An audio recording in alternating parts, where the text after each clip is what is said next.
buen día para todos, es un gusto volver a saludarlos. Mi nombre es María Jesús Espinosa, soy la encargada de comunicaciones de Viña La Platina y hoy, junto a Gustavo Chacón y Fabiola Sepúlveda, ambos profesionales de Viña Chile, seremos los encargados de acompañarlos hoy día durante el desarrollo de esta nueva sesión de webinar. Bajo el eslogan Yo nutro mi suelo, y en el marco de la Estrategia Nacional de Cambio Climático y Recursos Vegetacionales de CONAF y el proyecto Más Bosques, un grupo de profesionales e instituciones públicas están dando vida a este ciclo de charlas online titulado ¿Cómo mejorar mi suelo?, que se desarrolla cada miércoles hasta el 31 de julio. Este ciclo de charlas, es muy importante destacar, es parte del programa de transferencia de prácticas alternativas al uso del fuego en el sector silvoagropecuario, que ejecuta Viña La Platina entre las regiones del Maule y los lagos, con apoyo de FAO y CONAF. Ahora sí, vamos a darle la bienvenida a nuestros dos expositores. Hoy día nos acompaña Raúl Orrego y Rolando Pardo, dos profesionales de instituciones hermanas, podríamos decirlo. Raúl es de Iña y Rolando de CONAF. Vamos a darle primero la bienvenida a Raúl Orrego Verdugo, a quien ya hemos conectado. Raúl, ¿cómo estás? Un gusto saludarte. Un gusto, Fabiola, y un gusto saludar a todas las que están oyendo. Oye, Raúl, te cuento que tenemos una gran cantidad de personas y un detalle no menor, no tenemos personas solamente de todas las regiones de Chile, sino que tenemos personas ya de 15 países conectadas, lo cual nos llena de satisfacción en cada jornada que hemos tenido. Raúl, ¿desde qué lugar estás conectado hoy día para contarle a la gente? Yo soy de acá desde Chillán, Iñiquilamapu. Muy bien. Raúl, mientras colocas tu presentación, le voy a contar algunos detalles a la gente sobre ti. Raúl es investigador de Iña Quilamapu, que es el Centro Regional de Investigación que tiene Iña en la región de Ñuble, que también abarca la región del Biobío, en la zona centro-sur de Chile. Trabaja en el área de agroclimatología, es ingeniero de recursos naturales renovables de la Universidad de Chile, es doctor en ciencia de los recursos naturales de la Universidad de la Frontera. Actualmente está trabajando en el grupo de riesgo climático y es el editor regional de las regiones del Maule, de Ñuble y Biobío del boletín agroclimático que desarrolla INEA. Además, ha trabajado en numerosos proyectos de investigación, siempre en temas relacionados de cambio climático, variabilidad climática y de cómo esto está afectando a la actividad agrícola. Así que, Raúl, tenemos hoy día un marco de público bastante interesante para que pueda presenciar tu charla sobre evitar las quemas, un soplo de aire fresco. Así que, Raúl, todo tuya la pantalla. Muchas gracias, Fabiola. Bueno, antes de empezar la charla, les voy a contar un poco el contexto, porque aquí hay una historia bien interesante, que fue un poco el motivo, porque yo también estoy trabajando un poco por detrás de este proyecto en la parte más ejecutiva, de cómo llegué a él. Como trabajo en el tema agroclimatología, me invitaron a participar acá en Ñuble en la mesa del plan de descontaminación del aire. Y estaba trabajando con ellos y salió este tema de las quemas agrícolas. Y dijimos, oye, el tema de la calidad del aire también es un tema relevante dentro de las quemas, dentro del contexto de los impactos de las quemas. Entonces, quisimos sumar. Y esta charla tiene el énfasis, que se diferencia un poco del resto de las charlas, en lo que es calidad de aire. Porque, de hecho, el énfasis del proyecto ha estado mucho en el suelo. De hecho, uno de los hashtags importantes, que todo esto, haciendo la charla descubrí que hashtag es porque el gatito ese se llama hashtag, es yo nutro mi suelo. ¿Cierto? Y hablamos mucho, hemos tenido muchas charlas de cómo las quemas están, o evitar las quemas mejora la propiedad del suelo, la conservación de nutrientes, la mayor disponibilidad de captura que tiene el carbono en el suelo, la conservación de la biodiversidad del suelo, pero quemar no solo afecta el suelo, también afecta el aire, porque más que evidente, evita humo. ¿Y qué es este humo? Este humo es una mezcla de gases en realidad, de muchos gases. Tenemos material particulado, no es exactamente un gas, pero se comporta como gas en el sentido de que está flotando en el aire. Óxido de azufre, monóxido de carbono, óxidos nitrosos, óxido de nitrógeno, metano, monóxido de carbono, dióxido de carbono, otros. Y además este humo reacciona en la atmósfera y genera compuestos distintos, compuestos complicados como los radicales y compuestos orgánicos volátiles, que también son parte de este humo a veces. ozono, lluvia ácida, en fin. Así que, para entender toda esta historia, vamos a ir un poquito más lento. Primero, ¿qué es quemar? Parece algo un poco lógico, ¿cierto? Nosotros siempre vemos el fuego, lo conocemos desde la prehistoria. Pero en realidad, quemar, eso que llamamos quemar, es una reacción química en que un compuesto, que se llama combustible, reacciona con otro que se llama carburante. Y eso libera mucha energía. Y normalmente esta reacción química requiere una pequeña energía inicial, una chispa. Si lo aterrizamos a las quemas, a una quema probablemente tal, a lo que nosotros normalmente vemos como una quema, el combustible normalmente es un compuesto orgánico. La benzina del auto, la leña de la chimenea, los rastrojos del trigo, ¿cierto? Y los compuestos orgánicos son compuestos que tienen mucho carbono.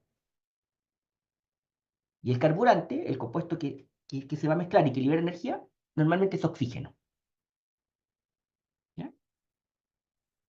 Y si la reacción fuera perfecta, si esto lográramos hacerlo en condiciones de laboratorio, en condiciones ideales, la reacción ideal es esta. Los carbonos, cada carbono se va a juntar con dos moléculas de oxígeno y gracias a ese poquito de calor va a liberar CO2 y calor. Y agua, faltó el agua, pero agua también. Esta reacción es la ideal. Ahora, ustedes dirán, oye, pero trabajando en líneas diciendo que el CO2 aquí está haciendo, es lo ideal, lo que buscamos. Bueno, no sé qué pasa ahí. Recordar de que el CO2 es importante, es un gas de efecto invernadero, pero como vimos en una charla que tengo anterior, el problema del CO2 no es precisamente el que se emita en la quema por un tema del balance de carbono. Y el problema del CO2 está en el suelo. Si quieren buscar la charla, ahí se explica, se entra con detalle. El CO2 en sí mismo, como gas, no es tóxico. De hecho, yo creo que todos han comido CO2 sin saberlo, porque todas las bebidas carbonatadas, desde la Coca-Cola hasta el agua mineral con gas, el gas de esas bebidas es CO2.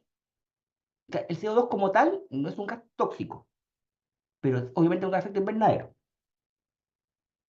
Entonces, en una reacción ideal, lo que vamos a buscar siempre es tratar de que se genere solo CO2 y calor, porque esa es la condición óptima.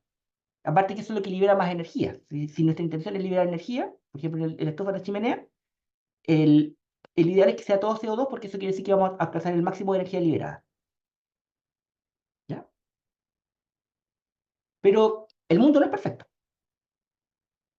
No siempre hay oxígeno o calor suficiente para oxidar completamente el carbono. O sea, no vamos a oxidar, nunca vamos a tener todo el carbono convertirlo en CO2. Nunca. Y por eso se generan otros compuestos carbonatados, como el monóxido de carbono, CO, que es distinto al CO2, hay un oxígeno menos.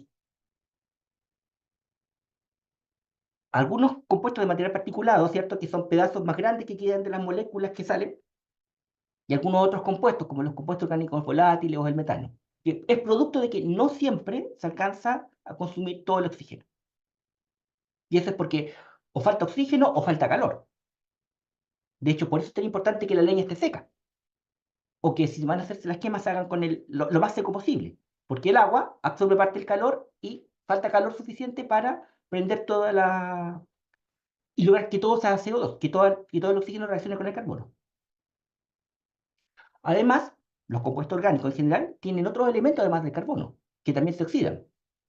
Hay nitrógeno, hay fósforo, hay potasio, hay sílice, hay un montón de cosas. Boro, muchos otros compuestos.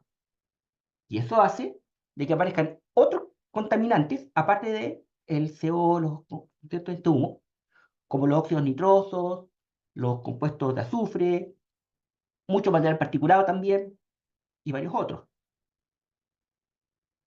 El aire también tiene nitrógeno.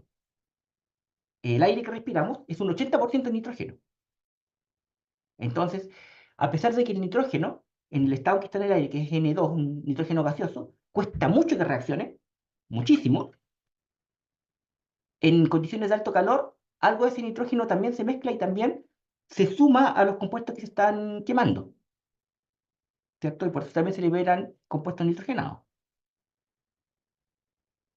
Y además, los compuestos que se generan, sobre todo estos que son extraños, estos que son de cadenas cortas, reaccionan a veces con la atmósfera y pueden producir otras reacciones químicas que producen otros compuestos, como pasa con el caso del ozono.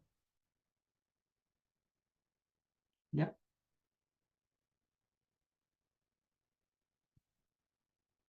¿Y qué tan terrible es esto? Bueno, veamos estos compuestos qué tan terribles son. El más conocido es el material particulado. ¿Y qué es el material particulado? En realidad, cuando hablamos de material particulado, no hablamos de una molécula, hablamos de partículas, de gotitas de algún líquido o derechamente sólidos que van volando. Por eso se habla de aerosoles.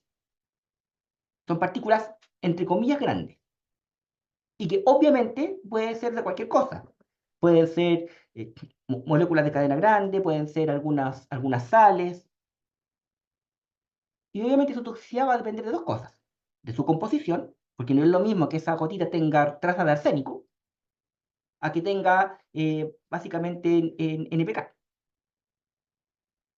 Pero también depende de su tamaño. ¿Y por qué depende del tamaño? Porque el tamaño se va a relacionar con en qué parte afecta. De hecho, hay dos límites importantes. Se habla del PM10 y el PM2,5. Unos investigadores sacaron una foto muy buena, ¿cierto? Y se las copio acá. Eso es más o menos PM10 al lado de un glóbulo rojo. Y eso es PM2,5 y ahí tenemos una bacteria. Para que tengamos una idea del tamaño más o menos de qué estamos hablando cuando hablamos de PM10 o de PM2,5. ¿Ya? No sé por qué no me está resultando esta parte, pero tiene solución. Tengo una falla en la presentación. Ahí está. ¿Por qué es importante el tema del PM10? El PM10 llega hasta los alvéolos mismos de los pulmones. Lo que pasa es que nosotros aquí en nuestra nariz tenemos un montón de filtros. Obviamente el cuerpo no quiere que entren cachureos al cuerpo. Entonces tiene que defenderse. Entonces hay varios mecanismos de filtro, ¿cierto? Partiendo por los pelos de la nariz, las mucosidades que retienen todos estos compuestos peligrosos. Pero los PM10 son capaces de llegar incluso al fondo del pulmón, a la estructura más fina que son los alvéolos. Y el PM2,5 puede incluso entrar al torrente sanguíneo. Y por tanto, si tienen algún compuesto complicado en su composición, van a llegar al cuerpo. Y el otro problema complicado que tienen, que estos materiales particulados, si se fijan bien, en ese PM10, aquí hay un hoyito, podría perfectamente vivir este bacilo o un coronavirus. Y como está protegido dentro de esto, no lo va a afectar la radiación, no le va a afectar nada, y va a poder vivir más y va a poder aumentar la capacidad de propagar enfermedades. Entonces, el material particulado es uno de los contaminantes más conocidos. Y es por esto. Otro compuesto que sale mucho y que se nombra mucho es. ¿Por qué me hablan? Vaya en la presentación igual. Es el CO, el carbón, el monóxido de carbono. Que le insisto, es distinto del CO2. ¿Cuál es el problema que tiene el CO? Que se produce por una combustión incompleta, por eso le falta un oxígeno. Es que al ser respirado y entra al torrente sanguíneo, los glóbulos rojos, que son las moléculas que en el cuerpo se encargan de transportar el oxígeno, dicen, ¿saben qué? No voy a atrapar el oxígeno, mejor atrapo un monóxido de carbono, porque tiene más afinidad.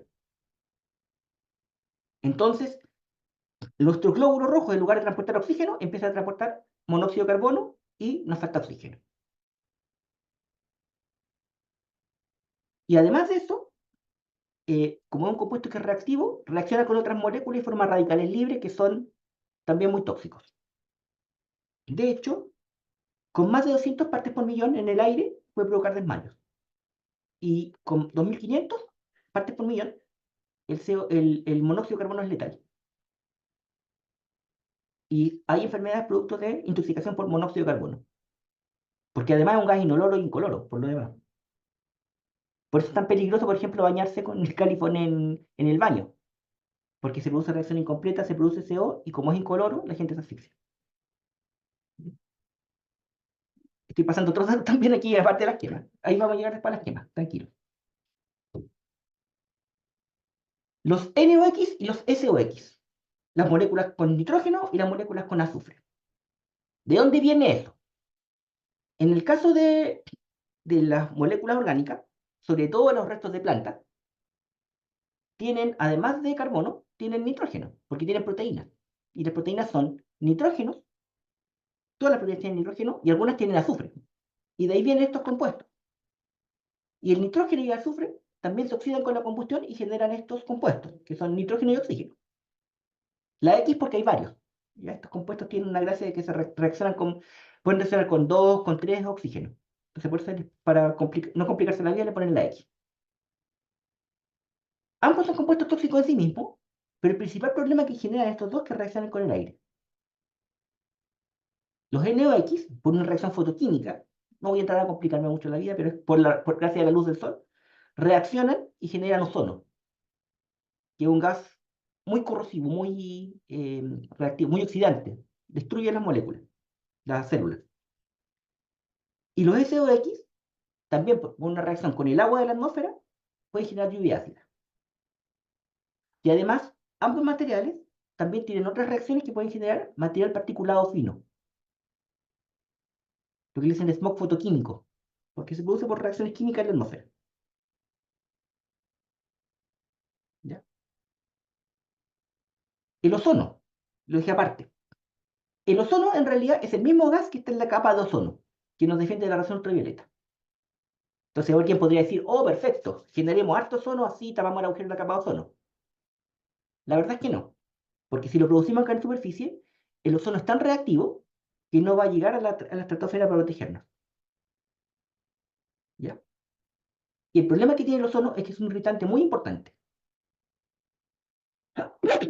Daña las mucosas, destruye las células, porque las oxida, las rompe.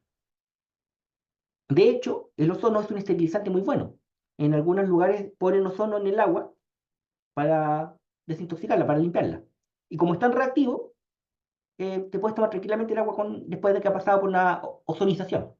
De hecho, creo que venden unas maquinitas que ozonifican generan ozono en el mismo, hacen las reacciones para producir ozono y limpian el agua. Pero en el aire es peligrosísimo. Y junté todos los demás en un otro, para no alargar demasiado, porque son montones de compuestos.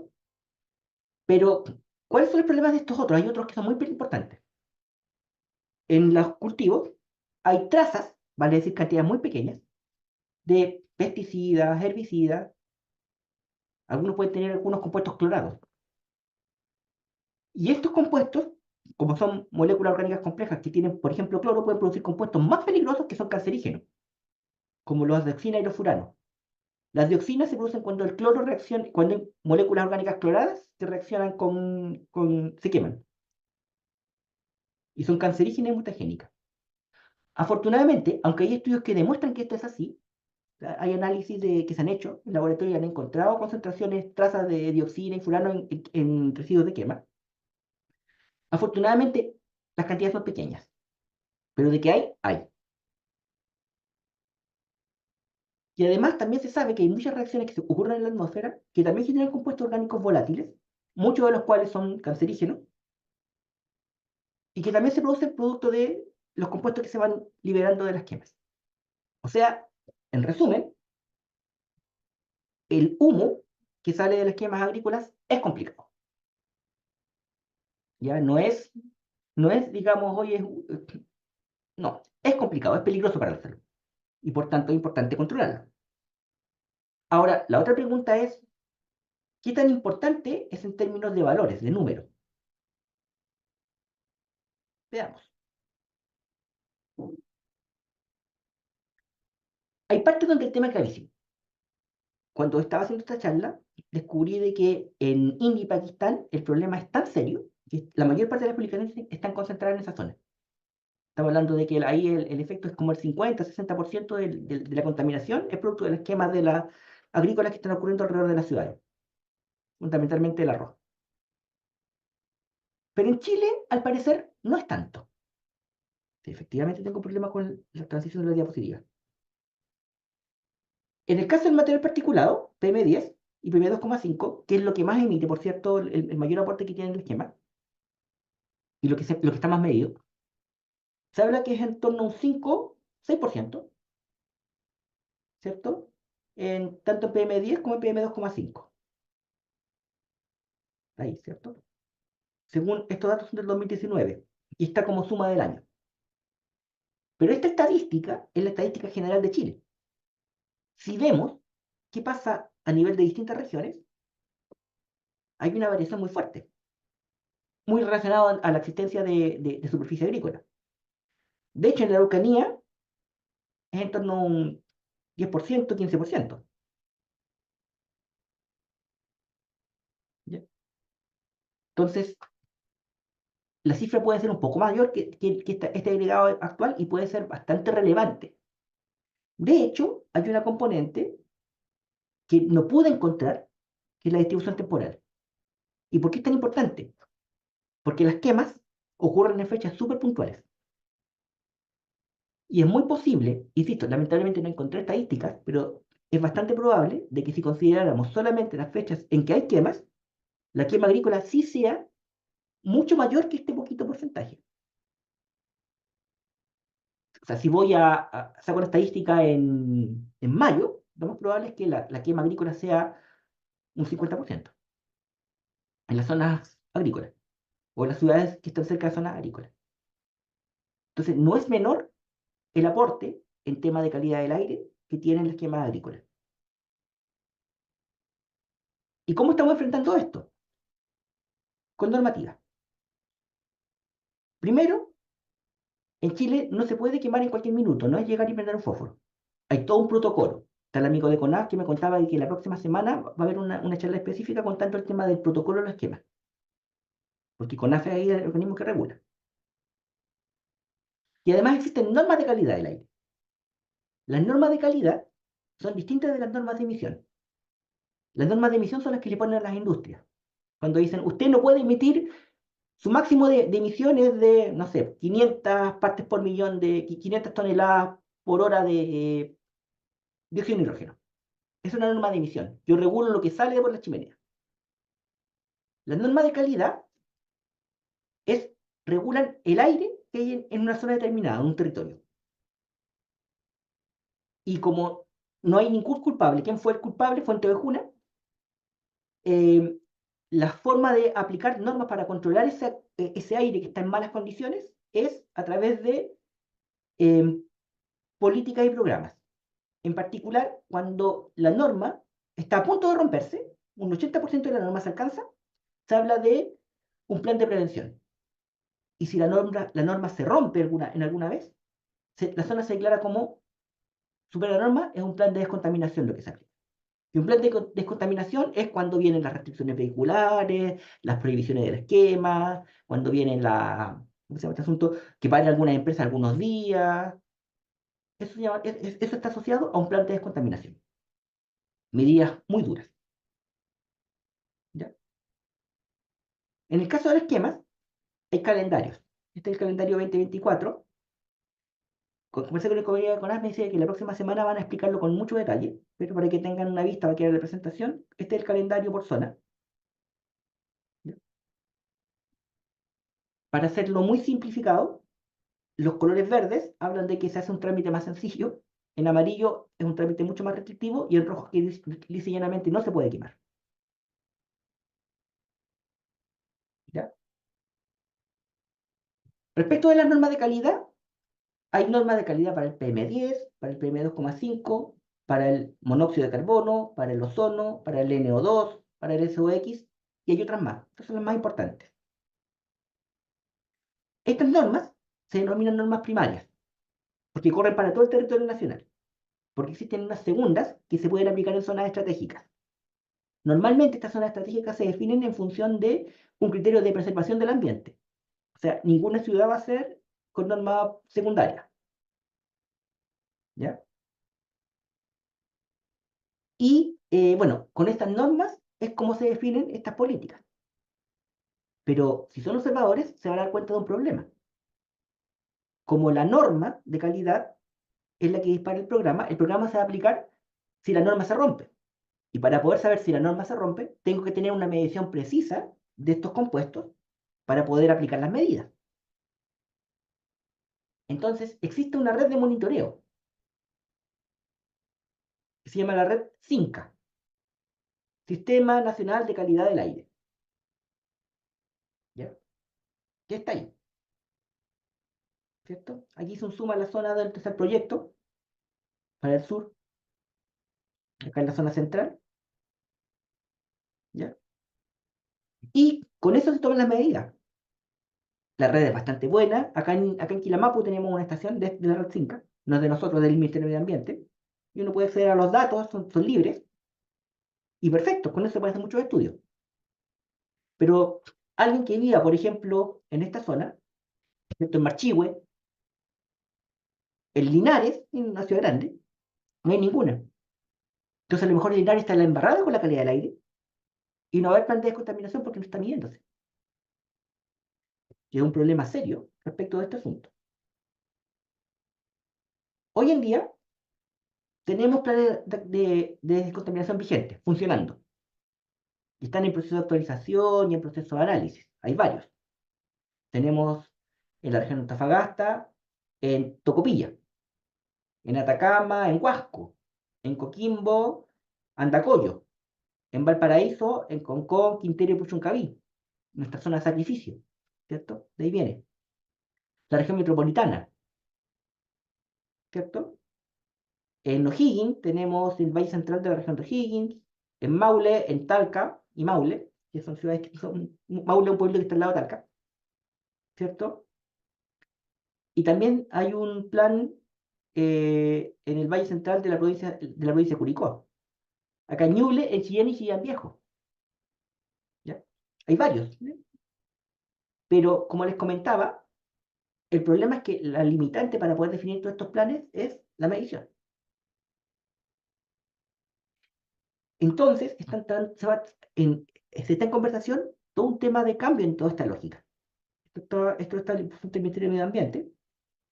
Y vienen cambios importantes en la estrategia, en que van a pasar a saltar de la zona específica a hacer estrategias por macrozona. ¿Ya? Aquí agradezco al Ministerio de Medio Ambiente que me prestó esta lámina, porque está tratando de cambiar la zona. O sea, en lugar de proteger esa zona solamente, el plan va a aplicar a zonas más grandes, incluso donde no está midiéndose, pensando en cuencas aéreas, pensando en una zonificación previa, una macrozona. Esto va a generar obviamente muchos conflictos, porque obviamente la zona, como las zonas de emergencia, las zonas con plan de descontaminación, tienen restricciones importantes, es necesario acordar muchas cosas, porque las industrias se van a poner lejos de las ciudades y van a estar dentro de las macrozonas. Las quemas también. Esto se está acordando afortunadamente a nivel de regiones. De hecho, también uno de los cambios importantes que veo en la política es que se están trabajando mucho a través de mesas participativas, y que están invitados a participar los organismos. Como digo, INEA, yo estoy representando a INEA en la mesa de plan de descontaminación de Chillán y Chillán Viejo. Y así como está INEA, está SAG, está CONAF, está INDAP. Y se va a armar una mesa un poco más grande que incluso va a invitar a los agricultores como productores del humo. Porque va a ser muy necesario de que todo esto que se está haciendo se trabaje con mesas y con gobernanza, incluyendo a todos los actores, para poder ver no solo la zona que se va a definir, que eso es técnico, sino también, uno, concientizar de que la amenaza existe y que es importante tratar esto, pero también ver cómo nos coordinamos para que genere los menos problemas posibles y hayan plazos y flexibilidades adecuadas. Esto es un trabajo de largo plazo que afortunadamente está empezándose y que va a mejorar mucho la calidad del aire. Así que en conclusión, y espero, ojalá varias preguntas, porque aquí me estoy saliendo, como digo, a varios temas agrícolas que espero que a mucha gente le interese por eso mismo. Las quemas, además de los problemas del suelo, afectan la calidad del aire. Y los contaminantes que derivan de las quemas son muy peligrosos. Es un tema urgente. Si bien es cierto, el impacto es menor, no deja de ser significativo. Y además, las estadísticas que yo al menos encontré no consideran el efecto estacional, están los agregados anuales. Porque estoy seguro que si consideramos los agregados anuales en las épocas de quema, puede ser mucho más significativo. Además, existe una importante normativa que está orientada a enfrentar las quemas. Y no solo las quemas, sino también el tema de la calidad del aire como contexto, como conducto general, siendo la estrategia más relevante los calendarios de quema y las normas de calidad y los planes de prevención de contaminación. Esta normativa es ineficiente todavía, como digo, por el tema de la medición. Esta red es importante, la red 5, pero es insuficiente y por tanto está cambiando esta estrategia para traspasar a macrozonas. Esta estrategia más sistémica va a requerir mucha conversación. Y esto es un tema que siempre hablo en las charlas. La necesidad clave aquí, en todos estos temas importantes, todos estos temas serios, desde el cambio climático hasta el tema del plan de descontaminación, pasando por el agujero de la capa de ozono, el tema de la población, la crisis climática, todos estos problemas requieren necesariamente conversar y tomar acuerdos. Y creo que ese es el desafío más importante que tenemos como sociedad. Conversar y tomar acuerdos. Así que eso quería comentarles. Quedo atento a sus preguntas. Raúl, muchas gracias por tus conclusiones, por tu presentación. Sin duda, la conversación es clave para este tipo de temática y para tantas otras que desarrollamos día a día. Te quiero contar que hasta ahora ya tenemos 140 personas conectadas de distintos lugares, a quien por supuesto les agradecemos la preferencia que tienen de cada miércoles de estar con nosotros. Y le quiero dar el pase a Fabiola Sepúlveda, quien es la coordinadora nacional de esta instancia, de este programa, para que nos cuente si tenemos preguntas, si tenemos algunas dudas que hayan quedado tras tu presentación. Fabiola. Muchas gracias, María Jesús. Muchas gracias, Raúl, por la excelente presentación que nos acabas de dar. Víctor Fuentes consulta: ¿cómo actuar frente a la quema de neumáticos que se observa en invierno como calefacción en algunos lugares o la quema de bostas para espantar los zancudos? Esa es una pregunta bien complicada porque efectivamente no es solo la quema rastrojo. Sobre todo porque los neumáticos y las bostas tienen más compuestos complicados que el resto de los, que incluso la paja, que es fundamentalmente carbono. A ver, primero hay una pregunta que es súper complicada. Aquí me estoy poniendo el sombrero del agroclimatólogo, y una pregunta que es una investigación que tenemos pendiente, de hecho, que es qué tan efectiva es esta técnica de ahumar los cultivos para, por ejemplo, controlar las heladas, que está muy relacionado a la quema de neumáticos y a la quema de bostas en invierno, porque al parecer no es tan efectivo. Entonces ahí lo que se necesita es divulgar y explicar. Hay muy pocas mediciones respecto de la efectividad y yo he conversado con varios agricultores y muchos me han reconocido de que lo hacen fundamentalmente para tranquilizar su conciencia de que están haciendo algo para evitar la helada. Pero al parecer no es tan efectivo y, como digo, la solución ahí tiene que ver con la divulgación, con enfrentar estos, con los métodos que hay para enfrentar la helada, pensando en el puro agro. En las ciudades el problema es social y ahí hay que ver otras estrategias quizás distintas, como el tema de los hospedajes solidarios y ese tipo de herramientas. Pero como el tema del campo, del campo, eh, la información es importante, qué tan efectivo es y decir, no, no es tan efectivo. Y dos, buscar métodos que sean realmente efectivos y que no requieren quemar. Están los paneles el de viento, está la aspersión de agua, están los sistemas de alerta que pueden avisar para poder regar antes, preparar mejor las plantas, están los techos, los macrotúneles. Entonces, hay técnicas para poder enfrentarlo y lo importante es pasar esa información.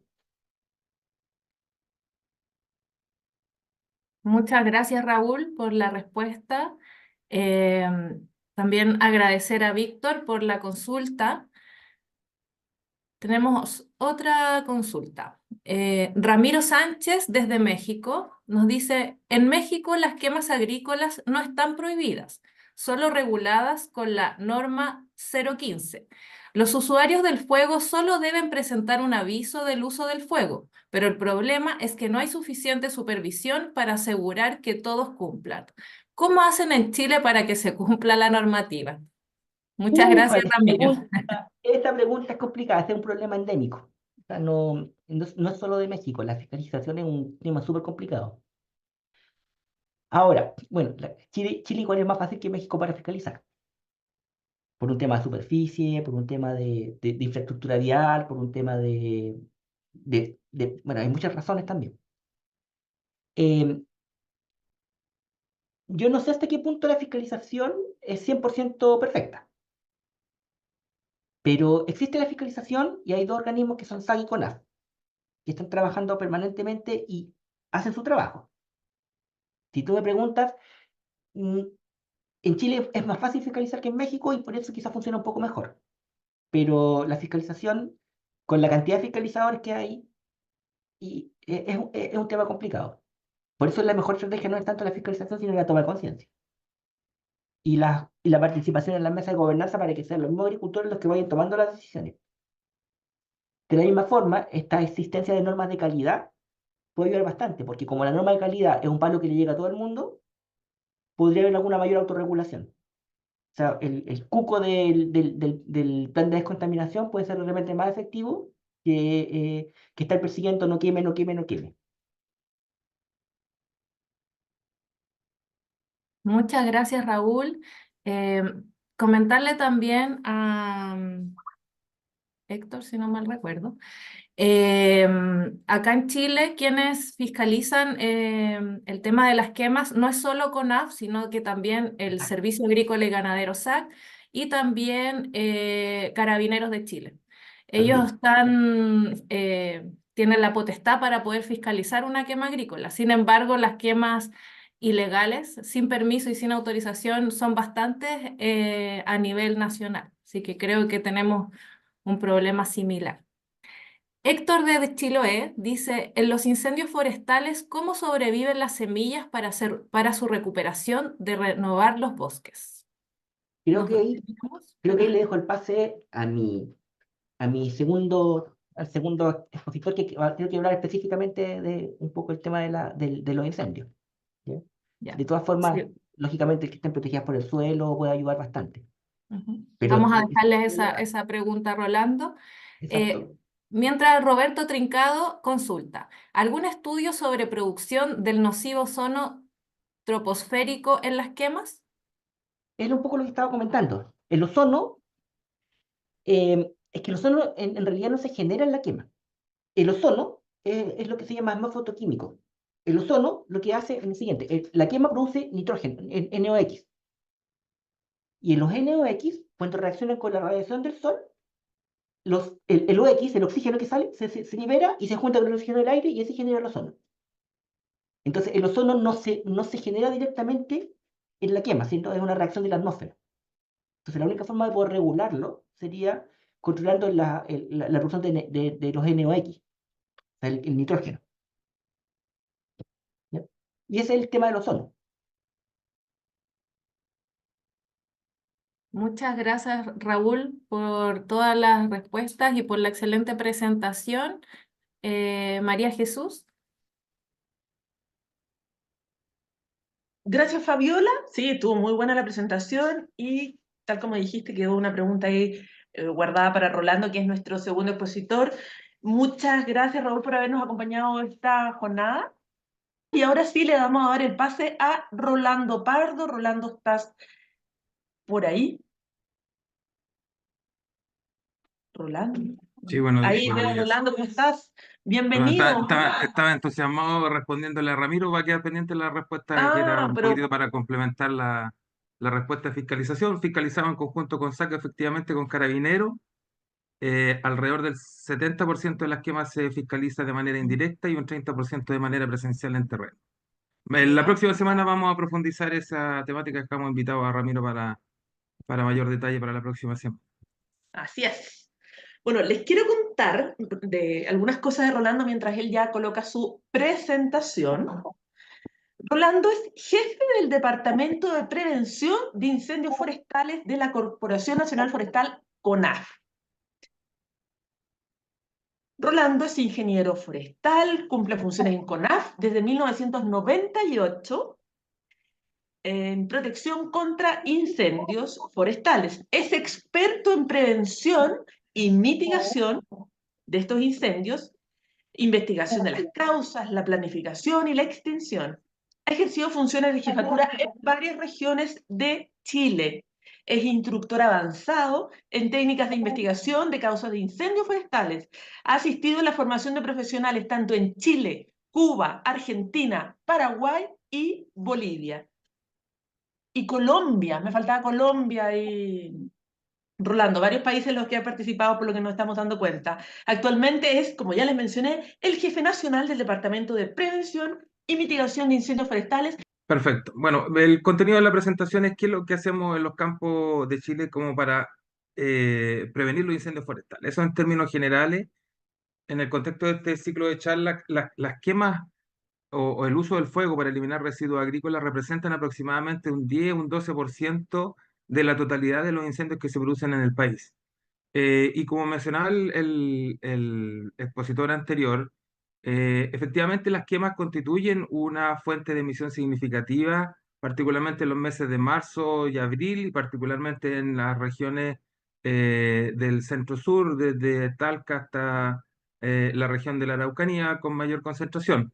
Pero los incendios forestales son la materia más relevante desde el punto de vista de emisión de partículas, y creemos que como base, en el sentido de evitar que se produzcan estos incendios forestales, la gestión de las quemas, y enfatizo el término de gestión más que prohibición, es absolutamente necesario para evitar que este uso del fuego se transforme en incendio, en fuegos no controlados y con emisión de partículas tan altas como mencionaba el colega anteriormente, pero además con niveles de afectación significativos. Bueno, y en ese contexto es que nuestra función institucional está focalizado primero en evitar que se produzcan, segundo, es que si se produzcan el daño sea menor, y tercero, obviamente, a generar una sensación y satisfacer una necesidad de la comunidad, que es la sensación de seguridad y tranquilidad ante estas condiciones de emergencia. Bueno, la presentación tiene dos partes. Uno, el contexto de incendios forestales, particularmente como eventos extremos, y la segunda, cuáles son las medidas preventivas y mitigatorias que deberíamos desarrollar ante esta amenaza en las condiciones de los campos de Chile, en el territorio rural de Chile. Eh, Esta es una gráfica de cuántos son los incendios que se han producido a través de la línea roja, cuántos incendios se han producido en los últimos años desde que se lleva estadística. En promedio son alrededor de 6.800 incendios en las últimas 10 temporadas. Existe una tendencia relativamente a mantenerse la ocurrencia, no obstante, en los últimos 10 años esa tendencia ha aumentado. Lo- no obstante ello, lo más preocupante es el daño que han generado estos incendios medidos en superficie. Y si bien es cierto, en promedio, en las últimas 39 temporadas era de 80.000 hectáreas aproximadamente, solo en las 10 temporadas últimas, esa superficie en promedio ha sido sobre 162.000 hectáreas. Y esto tiene varias aplicaciones o varias razones que la vamos a ir viendo durante la presentación. La mayor concentración de estos incendios forestales se presenta entre las regiones de Valparaíso y la región de los lagos, en donde coincide con varias cosas. Está la mayor concentración de la población, está la mayor concentración del mundo productivo, eh, y eso hace necesariamente perdón, está también la mayor cantidad de empresas forestales concentradas en este territorio, y eso hace necesariamente que tiene que haber una interacción entre el mundo público y el mundo privado para establecer medidas preventivas y medidas de reacción para poder enfrentar estos incendios. Em, Esta lámina refleja cómo han ido creciendo los incendios sobre 1.000 hectáreas en los últimos años, y esto tiene relación a que hay varias condiciones asociadas a la crisis climática que ha generado que estos incendios tengan una mayor propagación, mayor extensión, mayor crecimiento por condiciones ambientales, por condiciones de disponibilidad de la vegetación y lamentablemente por condición de vulnerabilidad asociada a cómo se ubica la comunidad inserto dentro de este mundo. Vamos a ver algunos ejemplos. La mayor concentración de los incendios forestales en nuestro país se produce entre los meses de diciembre y los meses de abril de cada año. Es una temporada relativamente marcada, y aquí se refleja la simultaneidad o cantidad de incendios que se producen diariamente, eh, incluido aquellas condiciones de alerta. Y los meses de enero, febrero siempre son los más críticos, dependiendo obviamente de la latitud en que se encuentra en nuestro país. Y muestro esta imagen en cuanto a la cantidad de recursos que se han invertido en incrementos significativos para establecer las gestiones de prevención y protección a nivel nacional. Solo muestro el el sector privado, el sector público, y esto ha ido en un aumento permanente, constante, a partir de la emergencia grande del 2016-2017, y creemos que este incremento presupuestario, uno, que ya no es, o sea, es muy complejo seguir aumentándolo, y dos, el sistema ya está en una condición de que no es factible que crezca más. Hoy en día tenemos 70 aeronaves operadas por el Estado y 70 aeronaves aproximadamente operadas por el mundo privado. Y ante la presencia de incendios ya no es factible que ingresen más aeronaves porque el espacio aéreo tiene que tener condiciones de seguridad, y esas condiciones de seguridad ya no permiten el ingreso de más aeronaves, y también restringida por el tamaño de estas mismas aeronaves.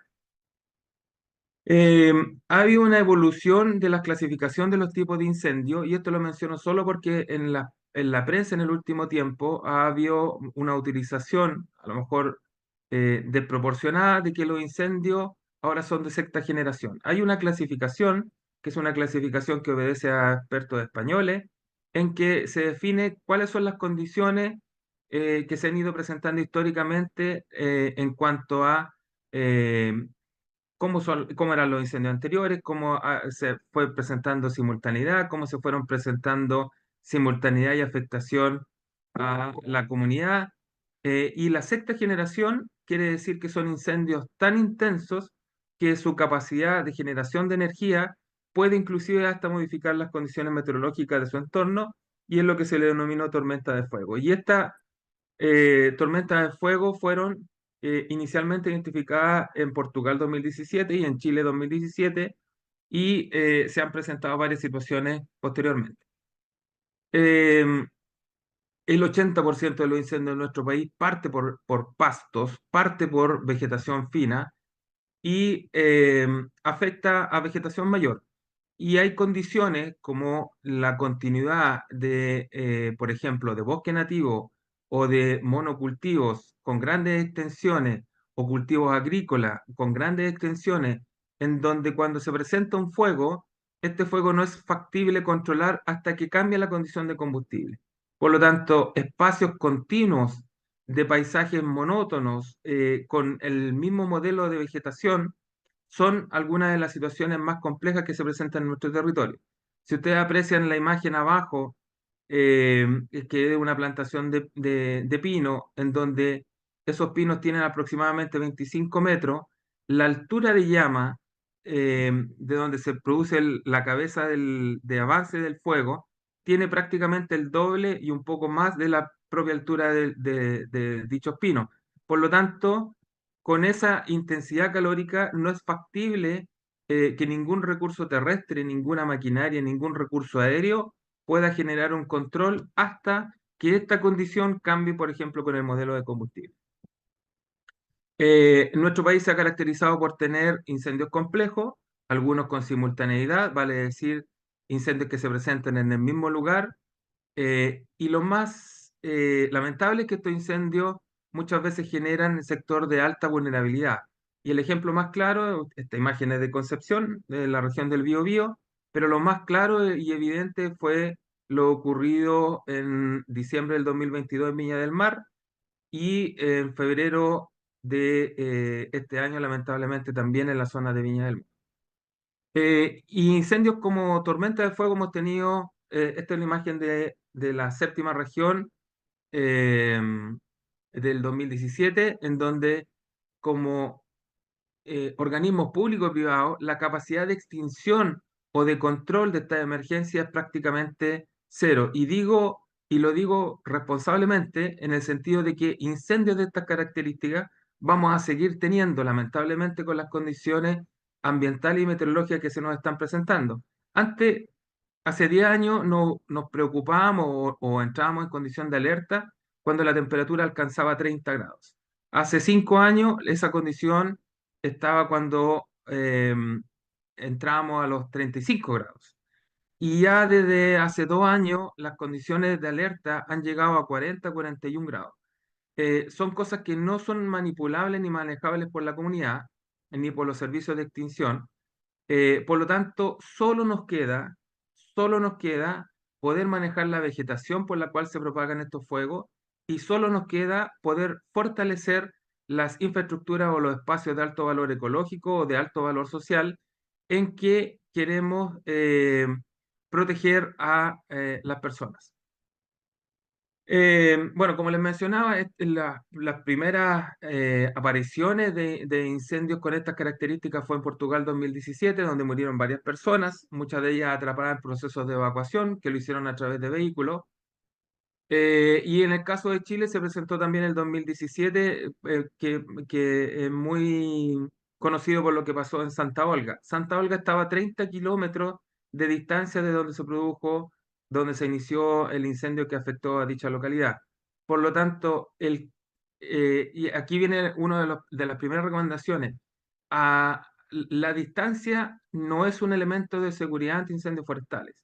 El ver un humo a distancia nos tiene que mantener necesariamente preocupados, ocupados y organizados para tomar decisiones desde el minuto en que se visualiza una columna de convección en desarrollo. Y lo vamos a ver inmediatamente las razones.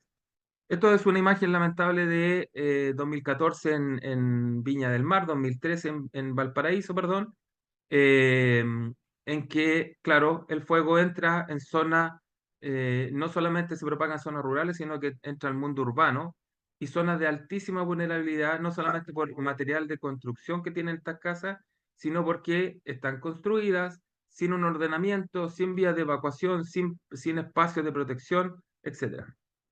Y esta es una imagen de Santa Olga, en donde, claro, la continuidad de la vegetación de plantaciones que había en su entorno generó tal intensidad que afectó lamentablemente a la comunidad. ¿Cuáles son las características de estos fuegos tan complejos, de estos fuegos que escapan de la capacidad de control? Primero, exceden los límites técnicos de control, producto de que la intensidad calórica es muy alta, la velocidad de propagación supera muchas veces los 50 metros por minuto, mucho más rápido de lo que una persona puede caminar en condición normal, sin obstáculo y sin pendiente. Genera pavesas o material encendido que sale del propio fuego y se puede propagar o desprender a distancia que supera los 500 metros o 1 kilómetro. Inclusive tenemos registros de sobre 8 kilómetros en algunos incendios. Y tiene crecimientos extremos, vale decir, se propaga tan rápido que no existe la posibilidad ni por tierra, por recursos terrestres, maquinaria, ni por aire, por pérdida de visión, de poder hacer actividades de extinción. Y lamentablemente su comportamiento no tiene capacidad de predicción. Hoy día hay software o plataformas que ayudan en la predicción de incendios, pero este tipo de incendios escapan a esa capacidad de predicción. Por lo tanto, muchas veces no es factible eh, saber necesariamente cuál va a ser su dirección o cuál va a ser su avance. Y obviamente que eso genera estrés en la capacidad de control, genera estrés en la población que está en la dirección de avance.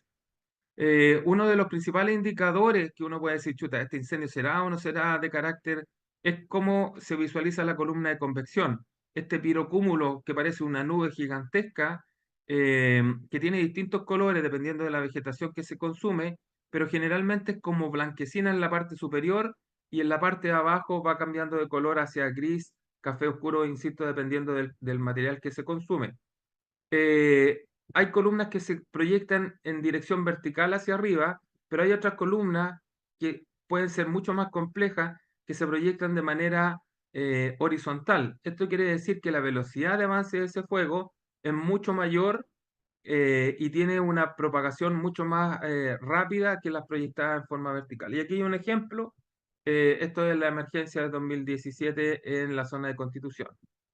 Bueno, y esta problemática no solamente se presenta en Chile, en los últimos años hay mucha evidencia, lo que ocurrió en Hawái el año pasado, lo que ocurrió en Turquía, en Grecia, en Colombia y en la selva amazónica el año 2019, lo que ocurrió al sur de Argentina el recién pasado verano y lo que ocurrió en Canadá también el año pasado. Estas son situaciones que se están presentando en distintos ámbitos, en distintos territorios a nivel internacional. Y aquí hay un ejemplo, vuestro este video porque es público, eh, de la emergencia de Viña del Mar.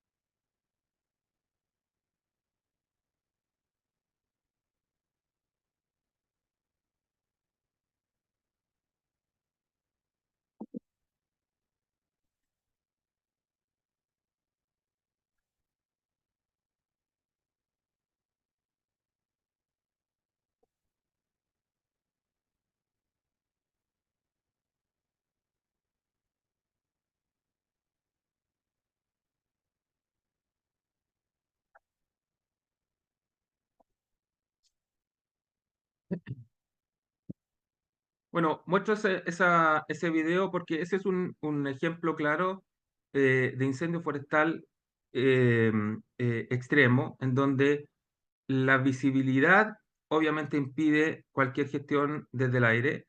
La intensidad calórica no es factible generar acciones en el frente del avance del fuego.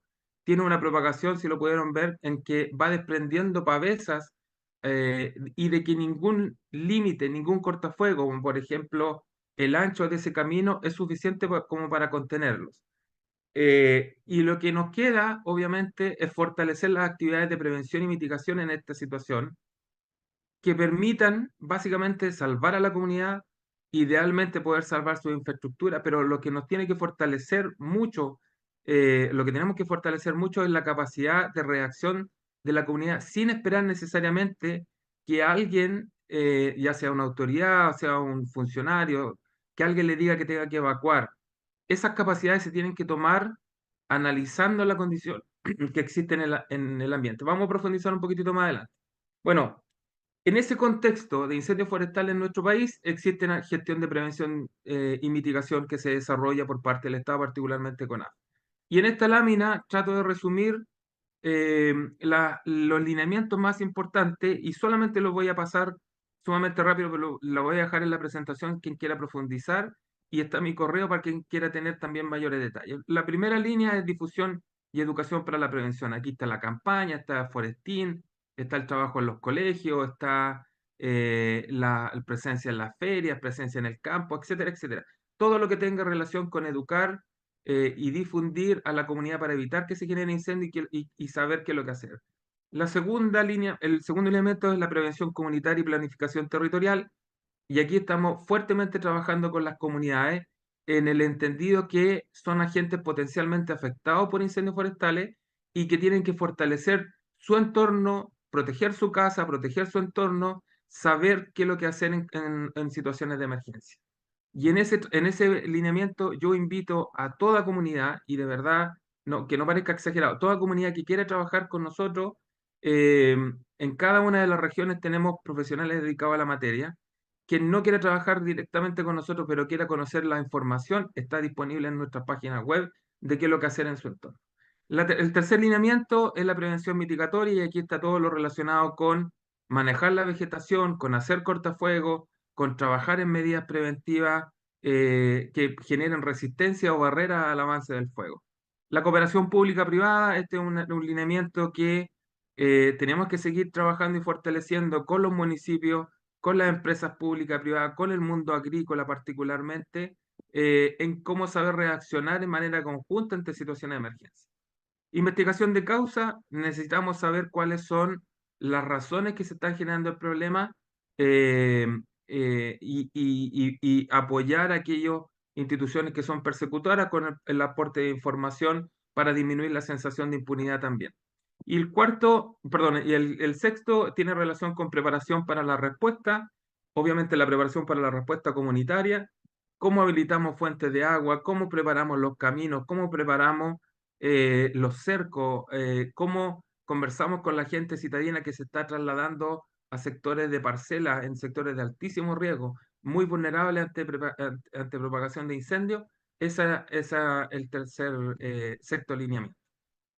Em, Aquí tengo esta lámina, no voy a entrar en mucho detalle tampoco, pero no toda la problemática que hoy día se presenta es producto del cambio climático. Y lo explico. Estos cuatro son los elementos que generan el riesgo de incendio forestal. La probabilidad de ignición, la probabilidad de que se inicie un fuego, lamentablemente en nuestro país el 99% tiene relación con las personas, no tiene ninguna relación con el cambio climático, no se nos producen, perdón, se produce en una cantidad muy mínima incendios de origen natural, eh, y que no superan ese porcentaje, no supera el 1%. Por lo tanto, en la probabilidad de inicio de un fuego en nuestro país no tiene ninguna relación con el cambio climático. La disponibilidad de la vegetación en cuanto a cómo está distribuida en el terreno, cuánta carga de vegetación, cuánta continuidad le damos, tampoco depende del cambio climático. Es una gestión propia que las personas podemos controlar. Si está podado, si está manejado, si tiene raleo, si tiene cortafuego, etc. Es un resorte de las personas.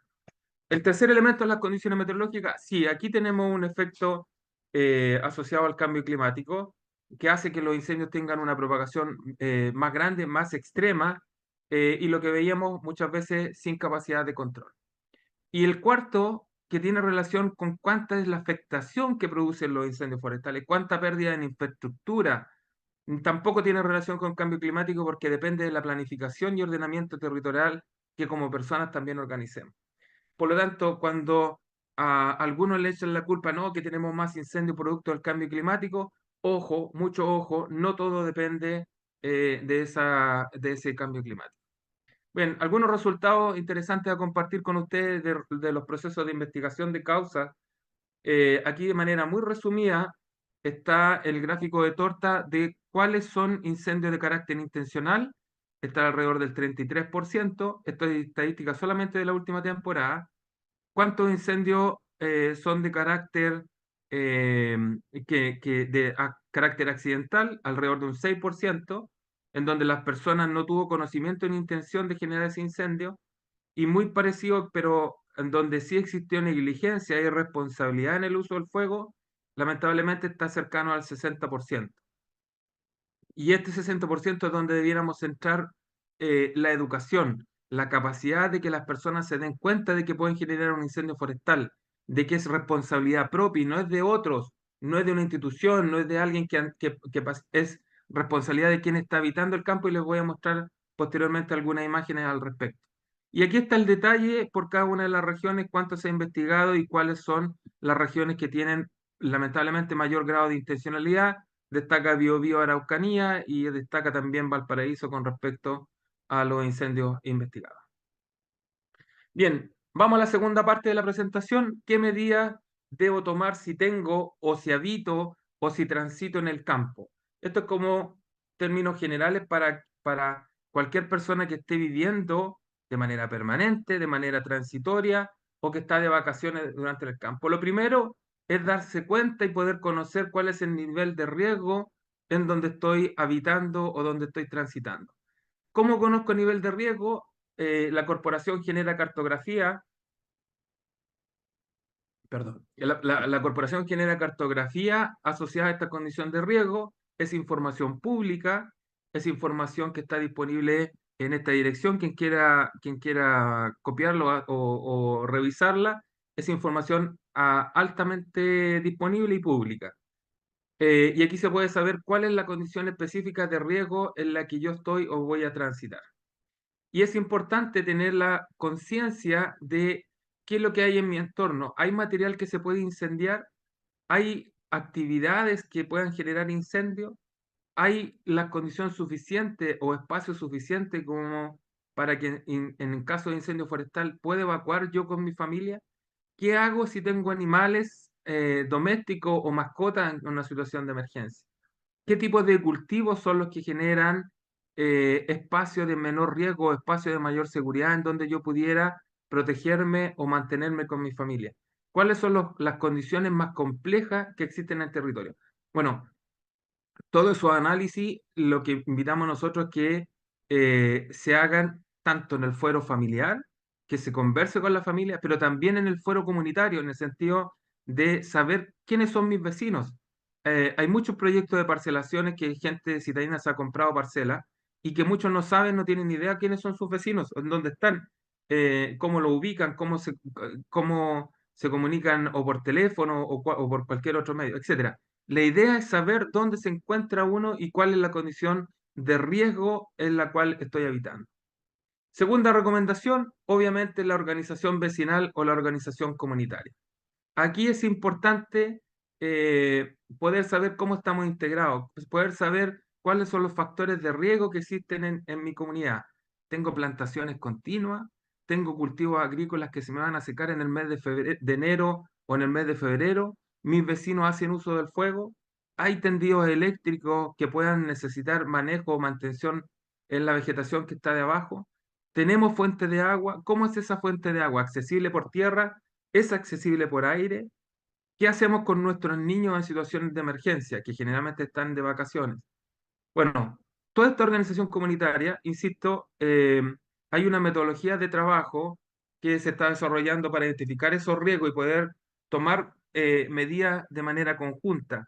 Eh, Aquí las mujeres toman un rol fundamental en los meses de verano. Muchas veces la fuerza activa la constituyen los hombres, salen al campo a trabajar, etcétera. Y en la casa muchas veces está la mujer y tiene que tomar medidas, tiene que tomar decisiones, queda con los hijos, queda con los abuelos o personas que tienen algún grado de dificultad. Tienen una relevancia importante las mujeres y son favorablemente las que tienen mayor capacidad de organización. Por lo tanto, insisto, insto a quienes tengan intención del trabajo comunitario a comunicarse con nosotros para fortalecer esta actividad. Tercera medida, prepare su casa y prepare su entorno. Ya vimos que hay incendios que no tienen capacidad de control, que no va a llegar ningún recurso terrestre, aéreo ni bombero y no se va a poder hacer mucho. Eh, por lo tanto, lo que se puede o lo que se queda por hacer es preparar, fortalecer nuestra casa y fortalecer nuestro entorno. Aquí está un proceso metodológico que también está diseñado con conocimientos internacionales y adaptado a Chile, en cuáles son las distintas medidas que se tienen que tomar inmediatamente alrededor de la casa, a unos 2 a 10 metros en la periferia de la infraestructura, qué tengo que hacer con con los techos, qué tengo que hacer con las ventanas por donde puede entrar el fuego, qué tengo que hacer por las puertas, por las ventilaciones. Todo eso está definido con medidas, dónde colocar las lechugas. Mira, algo muy sencillo. ¿Dónde colocar las lechugas? Las coloco al sur, las coloco al norte de mi casa, lechugas que en teoría van a estar verdes si pasa un incendio.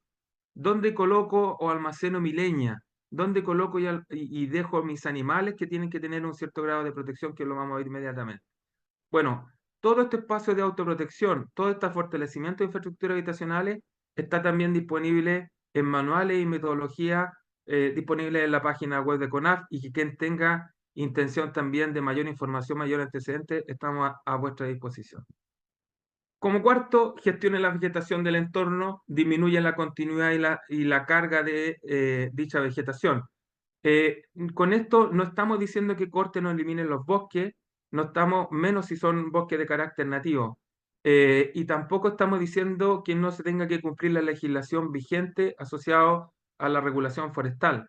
Lo que estamos diciendo es que de preferencia distancie sus árboles de los sectores que tengan un cierto grado de prioridad, de su casa, de sus caminos, de su...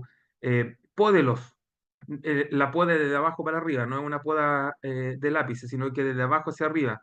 De manera que si tiene pasto y se produce un incendio, ese pasto no genera una altura de llama superior al metro, a medio metro, y obviamente no se propague hacia los árboles y entre los árboles. Esa es la medida principal de la gestión de la vegetación. Manténganlo distanciado, pódelos, establezca distanciamiento de las cosas que tienen, que pueden generar incendios como los tendidos eléctricos o que necesariamente vamos a utilizar en caso de evacuación como son los caminos. Aquí hay una lámina de las tres formas en que puede quemarse, perdón, en que el fuego puede llegar a su casa. La primera es por radiación, y lo que buscamos con el manejo de la vegetación es que exista un espacio suficiente entre lo que queremos proteger y la vegetación, de manera que la radiación no le alcance, no lo dañe o no sea suficiente como para afectar lo que queremos proteger. La segunda, que lo veíamos en las imágenes anteriores, propagación por pavesas, material que sale del incendio y se propaga a distancia. Y estas pavesas entran o pueden entrar por las ventanas, por los chimeneas, por cualquier espacio vulnerable de nuestra infraestructura, o pueden caer al techo e iniciarse fuego en las canaletas. Por lo tanto, ese trabajo, aunque parezca eh, excesivo, lo tenemos que comenzar a hacer ahora, en los meses de invierno, máximo en los meses de primavera. Estas tareas se hacen en los meses de primavera, preparación y fortalecimiento de nuestra infraestructura. Bueno, y la otra forma es contacto directo, y para evitar el contacto directo tenemos que despejar de cualquier material combustible e inflamable del entorno directo de nuestra infraestructura o de lo que queramos proteger. Quinta recomendación, prepare el entorno de animales y mascotas, la gente que vive en el campo, que tiene caballos, que tiene ovejas, que tiene aves, etcétera. Muchas ocasiones de pérdida de vida de las personas o colocarse en condiciones de riesgo de las personas es porque vuelven por sus animales, y eso lo hemos visto cientos de veces en los incendios complejos, y que lo entendemos, pero es colocarse en una condición de riesgo innecesario. Ahora, ¿cómo fortalecemos los espacios de protección de dichos animales? También lo tenemos que tener en cuenta. Y aquí hay algunas recomendaciones. Genere un potrero, perdón, genere un corral dentro de un potrero donde la vegetación sea rala o no exista vegetación. Ahora, perdón, yo aquí me estoy colocando en ejemplo de campos grandes o que tienen espacio más de 1 hectárea. Claro, y alguien me puede decir, sí, pero yo tengo media hectárea, ¿qué es lo que hago? El principio es el mismo. Donde no hay vegetación o donde la vegetación está mojada, puede ser un lugar seguro para sus aves o animales, pero lo ideal es que se establezca distanciamiento de donde se van a proteger o donde se van a guardar con respecto a la propagación eh, de fuego a través de los distintos modelos de vegetación. ¿Ok? Esto también lo podemos profundizar. Ahora, si no es factible hacer eso, si no podemos llevar a nuestros animales o mascotas en los procesos de evacuación preventiva, nunca por favor los dejen encerrados, no los dejen en espacios sin la posibilidad de que ellos puedan tomar una decisión de arrancar. Sexta, plan de reacción comunitaria. Planifique su entorno, ya lo vimos a través de las casas, pero ¿qué es lo que, ¿cómo son los anchos de los caminos que llegan a mi campo? ¿Son lo suficientemente grandes para que quepa un vehículo de emergencia? ¿Son lo suficientemente anchos como para que, aparte de caber este vehículo de emergencia, podamos evacuar junto con mis vecinos? ¿Cómo están esos caminos? ¿Cómo están los accesos, los anchos de los portones, la, la, mm, los puentes? ¿Tienen límite de peso? ¿Cuánto es el límite de peso que tienen los puentes que llegan a mi campo o a mis parcelas? ¿5 toneladas? No es suficiente para que pase un camión de bomberos que lleva 10.000 litros. Eh, ¿Qué es lo que hacemos en el periodo donde no vamos a estar todos cuando salimos a trabajar, o simplemente cuando nos estamos desplazando a sectores que no conocemos? Tenemos que tener una planificación, tenemos que saber qué es lo que hacer si se produce un incendio forestal en dicho lugar. Miren, y con esto es una lámina que creemos que hay que fomentar y comunicar y transmitir con sus vecinos, con sus conocidos, con sus amigos.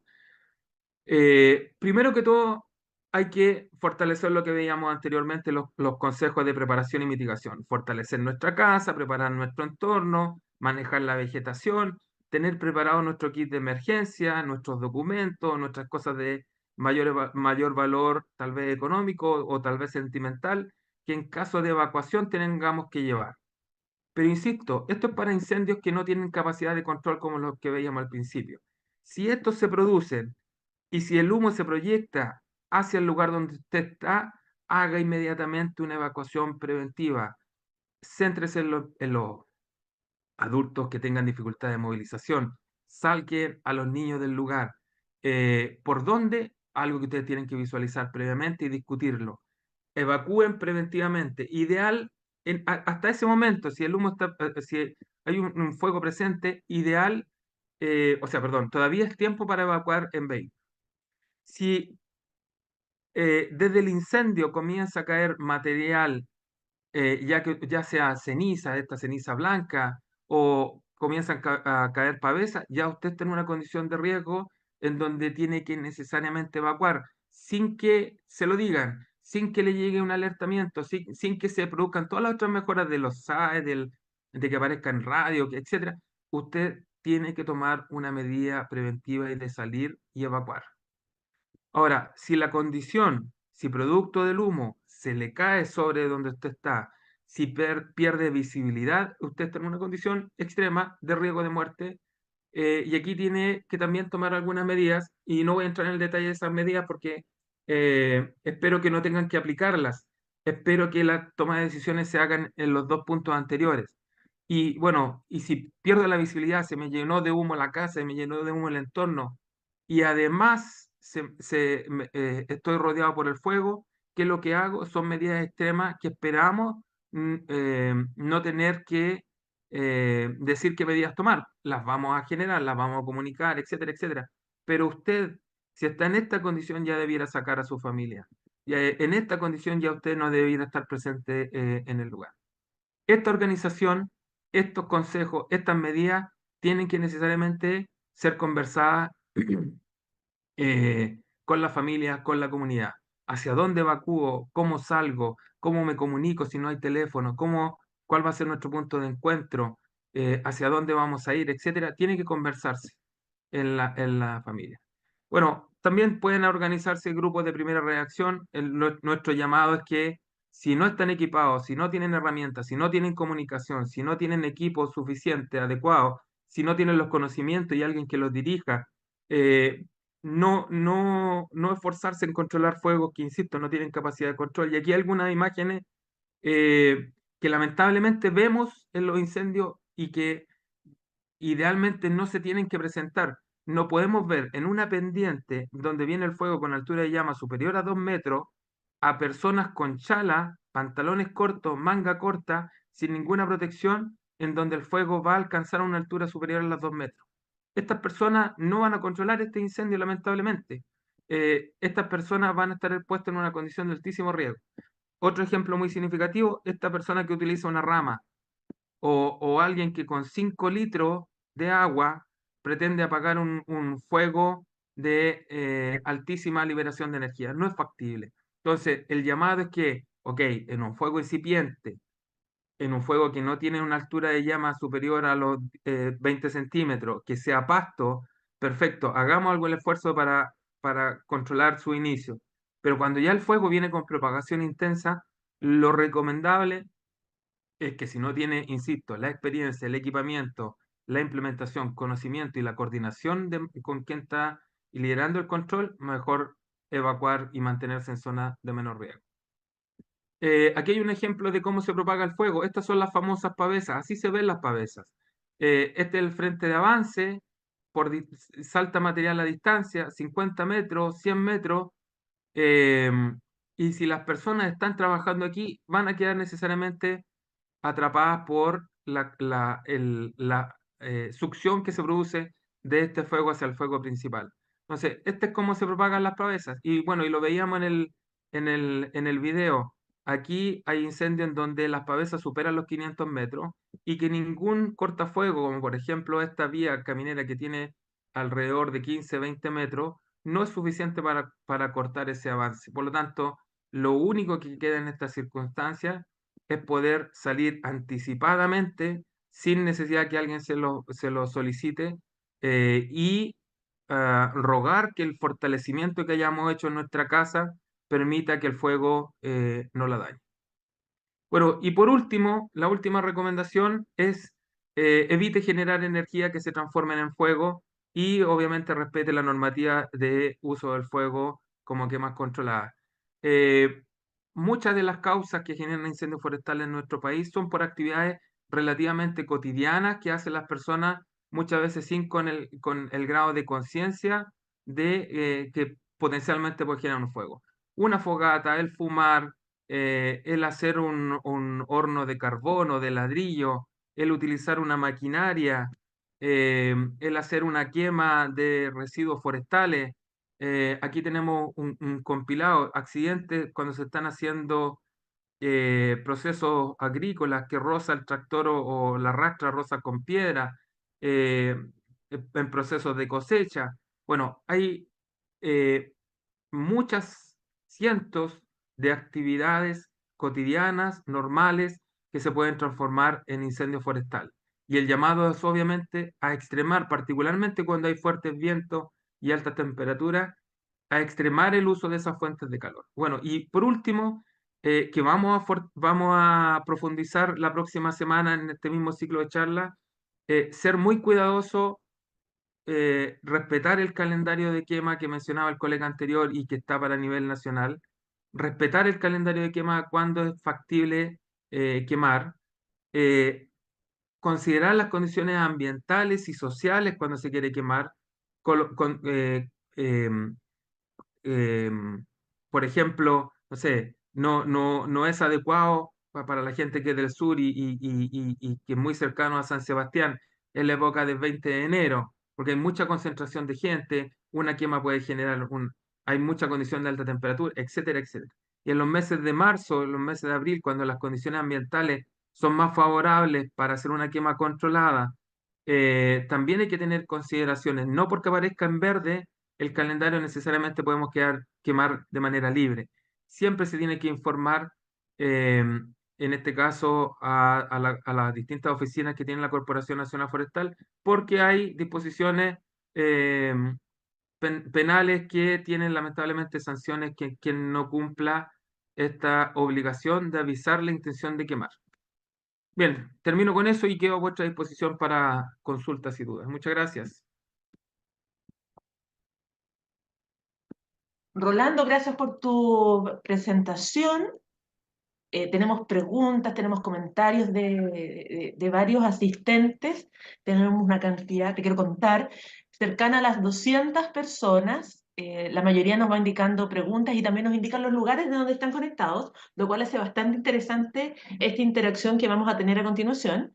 Y para ello quiero invitar a Fabiola, quien, como ya mencioné, es la coordinadora nacional de esta iniciativa, para que nos pueda ayudar a guiar estas preguntas técnicas que le hicieron a Rolando, profesional de CONAF. Fabiola.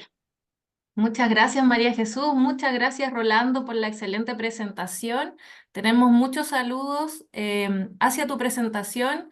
Les gustó mucho. Te comento y quiero retomar la pregunta que había hecho Héctor de Chiloé, donde dice, en los incendios forestales, ¿cómo sobreviven las semillas para su recuperación de renovar los bosques? Gracias. Bueno, va a depender obviamente de la intensidad que tenga el fuego, va a depender de la configuración que tenga el bosque que es afectado por incendio. Em, coloco, coloco dos ejemplos. Hay tipos forestales que surgen a partir de eventos en donde desaparece toda la vegetación, particularmente los notofagus. Los rodales de notofagus se generan a partir de eventos, ya sean, por ejemplo, aluviones, desprendimiento de tierra, incendios forestales, surgen y se desarrollan a partir de estos eventos. Obviamente tiene que haber eh, o semilla en el suelo o algún árbol madre que quede para la generación de dicha semilla. eh, Hay un ejemplo muy claro de lo que ocurrió, bueno, y perdón, y va a depender también de la frecuencia de los incendios, así como de la intensidad. Un ejemplo claro es lo que ocurrió en el Parque Nacional Tolhuaca, un incendio de carácter natural 2002.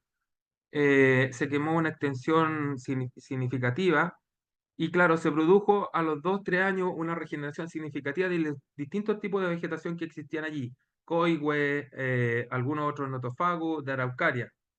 Pero lamentablemente en el 2015 se produjo un segundo incendio no de carácter natural, sino por negligencia de algunas personas vecinas al parque. Y claro, lo que se quemó allí fue completamente la regeneración y con ello también los árboles madres que estaban aportando semillas. Por lo tanto, depende de esos dos factores, de la intensidad del incendio, como también de la frecuencia de estos incendios. En algunos lugares, claro, cuando hay repetitividad de incendios, la probabilidad de semillas en tierra o de árboles madres es tendiente a cero. Y hay otras especies que no necesariamente son forestales, que aprovechan esa instancia de los incendios y colonizan, y que dejan latente a las semillas de los árboles debajo de su cobertura. Por ejemplo, cuando aparece quila en los bosques sureños, se produce mucho ese efecto. Pero en resumen, depende mucho de la intensidad y depende mucho de la frecuencia y depende de la existencia o que hayan quedado árboles madre en el entorno. Si no, necesariamente se requiere fortalecer, hacer acciones para reforestación.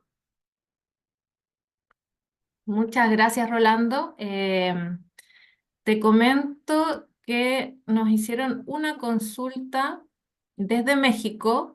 Loreto Villalobos ya respondió, pero creo que la pregunta es bastante interesante, así que la voy a leer para que tú nos puedas ahondar.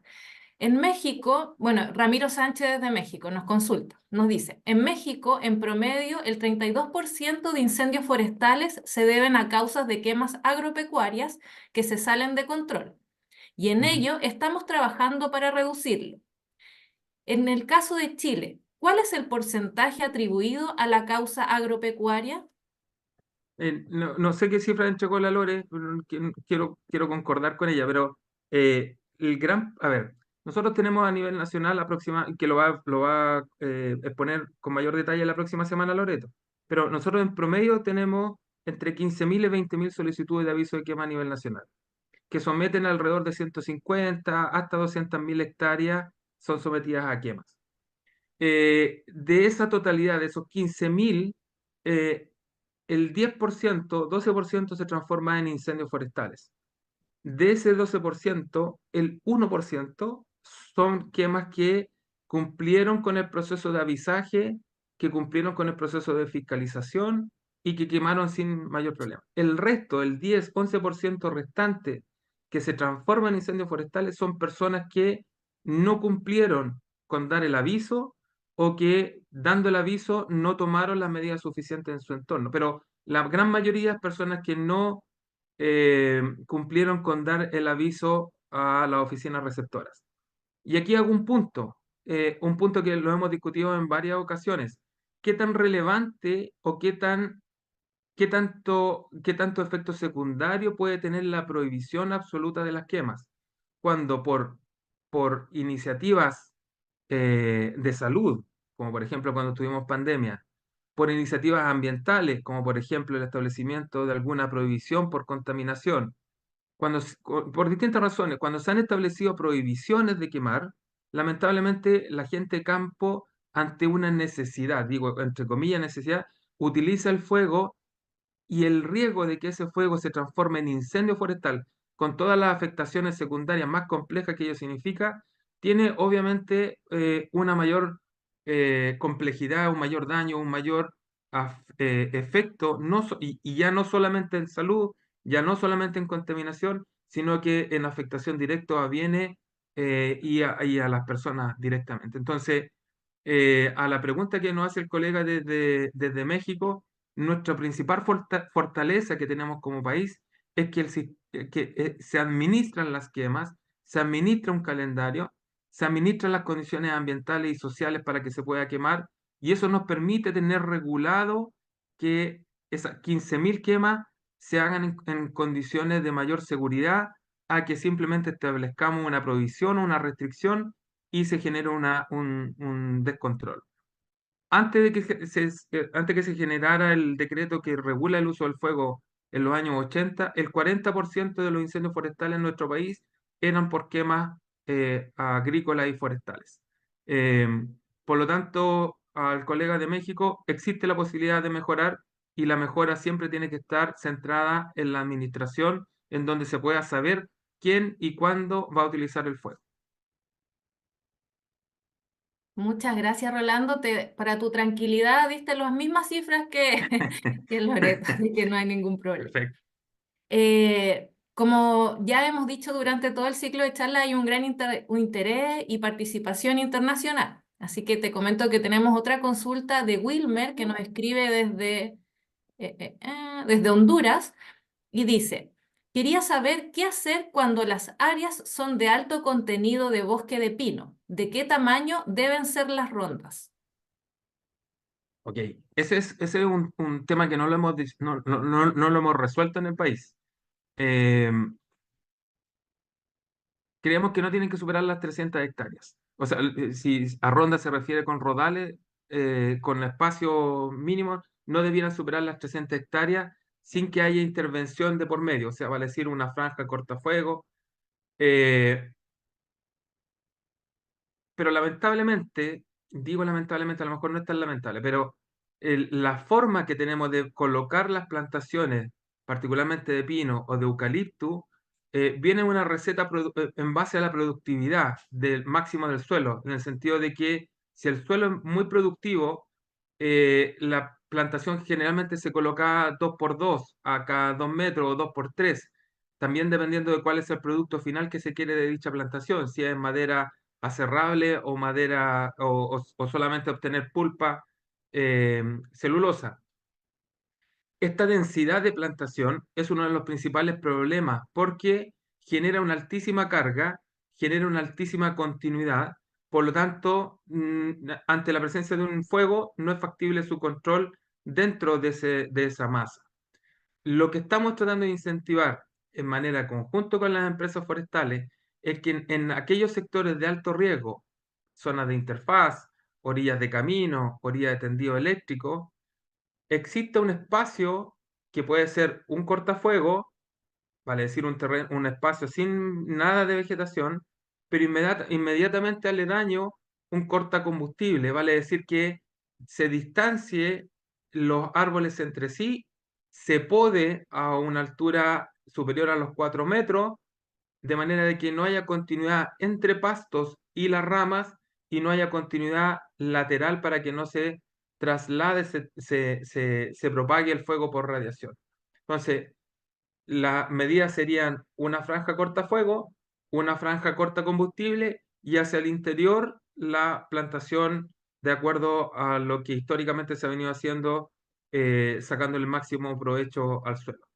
Estas franjas están en una pauta de prescripción técnica que es de carácter obligatorio cada vez que algún propietario forestal quiere hacer algún grado de intervención en su predio. Si hace algún grado de intervención, alguna poda, algún raleo, alguna corta de cosecha, etcétera, entra necesariamente a exigírsele la realización de estas medidas de corta de continuidad y disminución de carga hacia los sectores de alto valor. Si el colega tiene, le podemos compartir o enviar, si nos puede enviar un correo, el ejemplo de pauta de prescripción técnica que se le exige a los propietarios forestales cuando hacen este grado de intervención. Muchas gracias, Rolando, por la extensa respuesta y completa. Y a Wilmer por la consulta le vamos a compartir el correo a través del chat a todos los asistentes. Tengo acá una consulta de Roberto Trincado. Nos dice, cortafuegos y perímetros de seguridad comúnmente terminan siendo peligrosos pastizales secos. ¿Algún estudio sobre vegetación ignífuga o su combustibilidad real, pensando en barreras verdes? Sí, efectivamente, esos espacios de cortafuego o corta combustible necesariamente tienen que tener mantención anual y efectivamente es para disminuir la probabilidad de que aparezcan pastos. Como herramienta, o sea, perdón, como vegetación verde se han probado distintas cosas. Uno se me fue el nombre. Bueno, pero especies que juntan agua, que son, se me fue el nombre, que crece en las costas. Perdón. pero existe la utilización de DOCA, perdón, DOCA. DOCA es una especie que se utiliza para em, sujetar los taludes en los caminos o para embellecimiento también en algunos jardines. La única limitación que tiene la DOCA es que es a veces sensible a las heladas, por lo tanto no se puede utilizar en el caso de nuestro país en las zonas cordilleranas o precordilleranas porque simplemente se afecta. Pero todo lo que es la zona costera, cordillera de la costa, sí, la DOCA es un elemento verde que puede utilizarse como barrera ignífuga. Y lo otro es que, bueno, alrededor de las infraestructuras habitacionales, lo que recomendamos también es la utilización de plantas suculentas que requieren una alta intensidad calórica para poder verse afectadas por el fuego. Por lo tanto, pueden constituir un adorno importante verde en el entorno de la infraestructura y segura desde el punto de vista de los fuegos. Muchas gracias, Rolando. Eh, Te comento, este es un comentario que nos hace Guadalupe López. Dice, en Ecuador tenemos muchos problemas de incendios. Hay leyes que sancionan, pero lamentablemente el daño que causa este desastre son irreparables. Se pierde flora y fauna, incluso endémica. Muchas gracias, Guadalupe, por tu comentario. Perfecto. Tenemos Oye, otro comentario, pero no tenemos nombre, es anónimo. Dice, Anonymous. estimado, me parece que afirmar que el cambio climático no tiene nada que ver con los incendios forestales es un comentario con el cual se debe tener cuidado, dado que la sequía obviamente son factores para predisponer y generar material y el ambiente a los incendios. Por otro lado, la responsabilidad de las empresas forestales y las plantaciones de especies exóticas pegadas a las zonas pobladas no se menciona aquí. Mi pregunta es, ¿se está haciendo algo para establecer zonas de amortiguación y protección entre plantaciones y zonas pobladas? ¿Se tiene en cuenta este factor? ¿Los grandes consorcios forestales están colaborando con la reconstrucción y las medidas de mitigación? Gracias, Anonymous. Bueno, primero al comentario inicial de que a lo mejor no me expliqué bien, pero lo que quiero decir que no todo tiene relación con el cambio climático. Quien genera los incendios, al menos en Chile, no es el cambio climático, sino que somos las personas.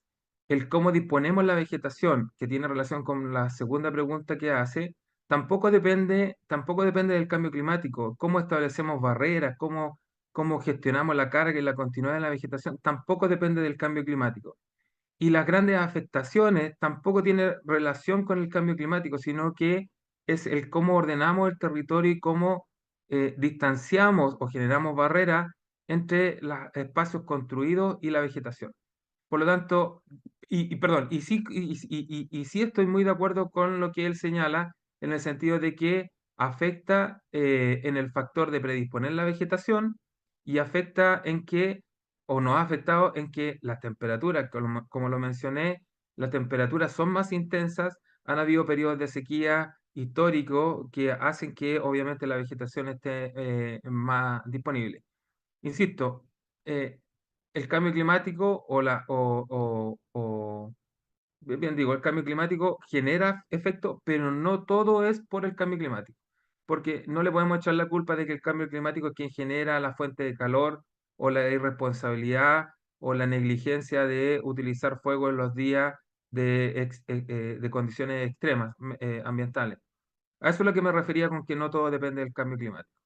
Ahora, con la pregunta siguiente, creo que contestamos alguna en el sentido de que sí existe em, em, metodología o procedimientos para establecer estas barreras o zonas de amortiguación entre las plantaciones particularmente y las zonas pobladas y que son las franjas que mencionaba anteriormente, creo que de México preguntaban que son estos franjas cortafuego, franjas corta combustible y el manejo de las densidades de poda y raleo para que el fuego no se propague o si se propaga, se propague de manera superficial y con capacidad de control.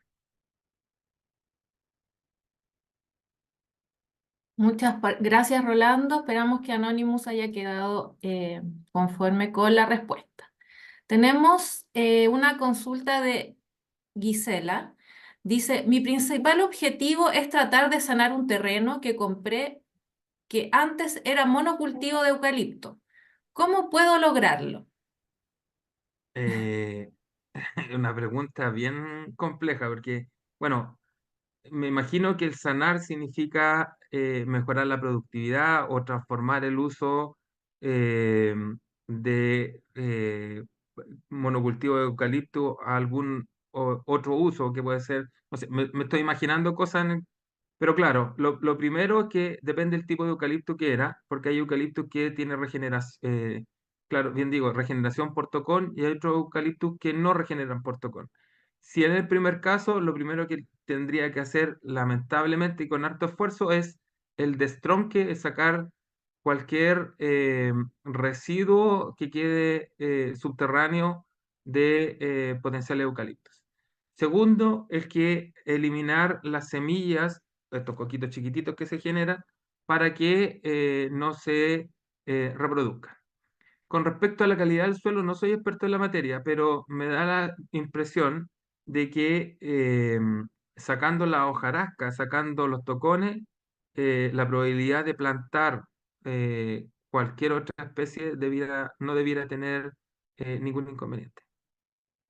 Muchas gracias, Rolando. Comentarle también que dentro de todo este ciclo de charlas se han tratado distintas temáticas. Dentro de eso está, obviamente, cómo mejorar nuestro suelo, que es el, la consulta que hace este ciclo de charlas, cómo mejorar mi suelo. Y dentro de eso, obviamente, está el aumentar la materia orgánica con distintas prácticas que se han abordado en distintas capacitaciones a lo largo de este ciclo de charlas. Rolando, te cuento que ya no veo más consultas, así que agradecemos enormemente tu participación. Te digo que hay muchos saludos y agradecimientos por la excelente presentación que nos diste, al igual que Raúl. María Jesús. Así es, varios comentarios, estamos muy contentos por esta interacción que se genera con todos los participantes conectados de tantos lugares distintos, que es lo que más nos ha gustado en estas sesiones. Les quiero comentar, y por supuesto despedir a Rolando, gracias por habernos acompañado, y Gracias a ustedes. nos vemos el próximo miércoles, ¿cierto? Así es. Así es, porque Rolando, quien es jefe del Departamento de Incendios Forestales de CONAF, nos va a acompañar el próximo miércoles 17 de julio, y también va a estar con nosotros Lorena Villalobos, quienes también trabaja en CONAF y es la jefa de sección de regulación y mitigación. Ambos van a presentar temáticas muy interesantes, tal como las que hemos desarrollado durante cada miércoles. Rolando, gracias por habernos acompañado esta jornada. Adiós.